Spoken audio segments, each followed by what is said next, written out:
welcome back. Today I've got a video especially for oily skin girls. A very long time ago, like sometime last year, we got an email from a reader asking us to help her with glowy makeup for oily skin, and I thought that was a really interesting video idea.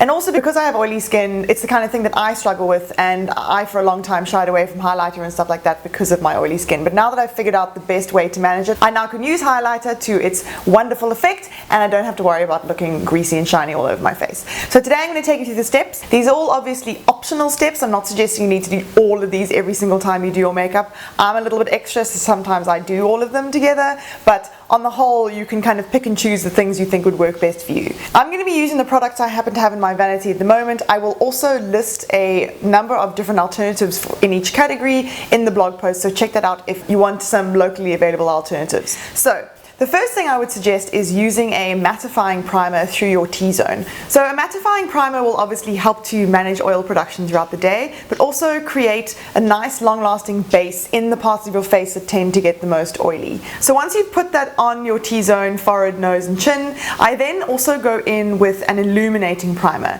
and this I use mostly on my cheeks. And what this does is make the skin on the cheeks that little bit more glowy, and it adds to the sort of highlighted effect that we're going to create later on. For base, I would suggest going for something with a natural finish. So not necessarily a radiant finish, and certainly not a matte finish, because those do tend to look a little bit heavy, and the radiant finish foundations some of them can be a little bit too glowy for oily skins. So go for something with a fairly natural finish, like this tinted CC cream, because it has medium coverage, but it's not too heavy, and the effect just looks like natural skin. What I'm doing with my concealer is using a shade 1 or 2 tones lighter than my skin, and I put it in the kind of classic contour shape, so down the sides of the nose, along the cheekbones, down the bridge of my nose, and on my chin and my forehead. And what this does is it creates dimension in the face. So it's not about slimming, it's not really about highlighting, it's just about creating shape in the face so that you don't look flat. Because one thing that you can do if you are wearing a full face of makeup without any bronzer or highlight is that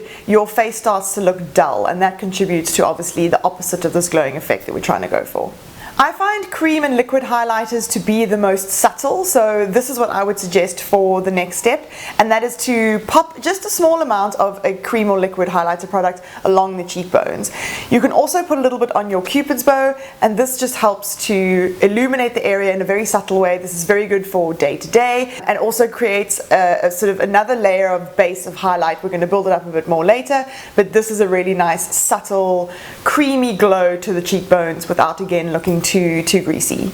To finish off the highlight, I take a very small brush. I just use an eyeshadow brush, and I put a sort of high intensity powder highlight. I'm using the Mary Luminizer from the Balm today, and I put it just on the high points of the cheek. So it's a very precision placement. It's not all over. It's not going to make you look like a sunbeam. It's literally just a way of, I've said it in another video, highlighting your highlight. So this is just, again, it's about dimension on the face. It's about creating areas of a lot of light and some dark, just to accentuate the high points of your face and bring them forward. I would recommend using a cream bronzer if you have one. Again, this is about creating a very natural look and a very skin-like effect, which by its nature has a certain luminous quality to it. That's why I like these kinds of products. They also blend very easily as a bonus. If you don't have a cream bronzer, my suggestion would be to try to find a bronzer with a very subtle amount of glow in it. So nothing shimmery or sparkly, but something with a little bit of glow, so that again it adds a little bit of dimension to the face. Now, to make sure that the oil is managed throughout the day and to set the makeup in place, I'm going to be using a loose finishing powder, very finely milled one that you can't really see on the face, but it does mattify everything nicely. The key with this is to stick to only the parts of your face that get the most oily. Use a small brush, use a patting motion so that the powder really sinks into the skin, and put it on the places essentially where we put that cream concealer. So forehead, down the nose, under the eyes, and on the top of the lip and the chin.